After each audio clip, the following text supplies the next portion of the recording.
Saya belum pernah melihat seorang pria menghabiskan ratusan pohon cemara untuk membangun sebuah rumah berukir kayu yang indah di padang gurun. Di dalamnya, tidak hanya modern dan mewah, dan ruang bawah tanah yang luas untuk beruang bermain. Dengan musim dingin Alaska yang sedang berlangsung, salju menyulitkan Jess untuk pulang, dan disitulah perapian masuk. Mengingat itu adalah struktur kayu, itu perlu untuk membangun dasarnya terlebih dahulu, dan kemudian untuk amannya, kita akan memasang lapisan isolasi. Kemudian, Anda menutupinya dengan semen dan jaring kawat, agar lebih mudah memasang batu. Tapi untuk membuat perapian stabil, untuk menjaga agar perapian tetap rata.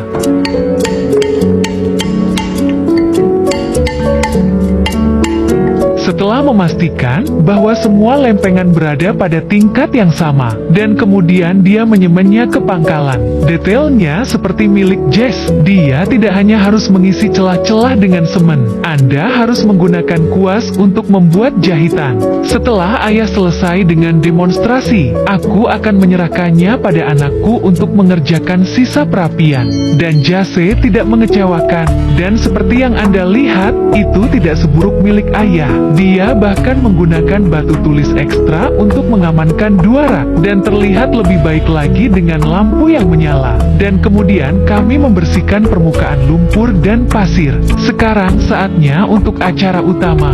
Dengan cerobong asap disisir, Judge mulai mengeraskan lantai dasar. Ubin ini tidak hanya tahan lama, dan serat kayunya sangat bagus. Dengan putra kembarnya sebagai tangan kanannya, entah itu mengambil tekanan dari ayah, atau membuat mainan untuk saudaranya. Semuanya ada di ujung jari Anda. Ketika dia selesai mengeraskan lantai dasar, dia menghapus semua tangga sementara di ruang bawah tanah, dan menggantinya dengan meja kayu solid berkarbonisasi, dengan pencahayaan ambien di bagian bawah. Ini adalah pekerjaan yang sangat detail. Tapi sebelum ruang bawah tanah bisa dilantai, sebelum meletakkan lantai di ruang bawah tanah, dibandingkan dengan ubin di lantai dasar, terlalu mudah untuk meletakkan lantai.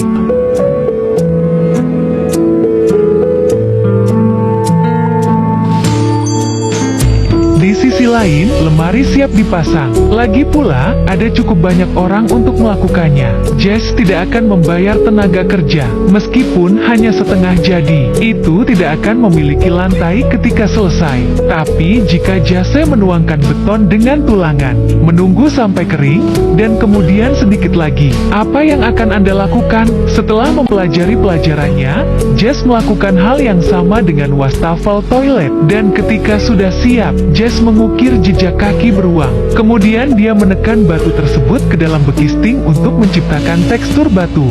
Saat mengering, dia menggunakan oli mesin untuk membuatnya terlihat retak. Tidak mungkin melakukan hal ini tanpa jiwa artistik. Kemudian lempengan beton dituangkan melalui cetakan buatan sendiri. Dan kemudian kami menggunakannya untuk melapisi meja dengan lem kaca.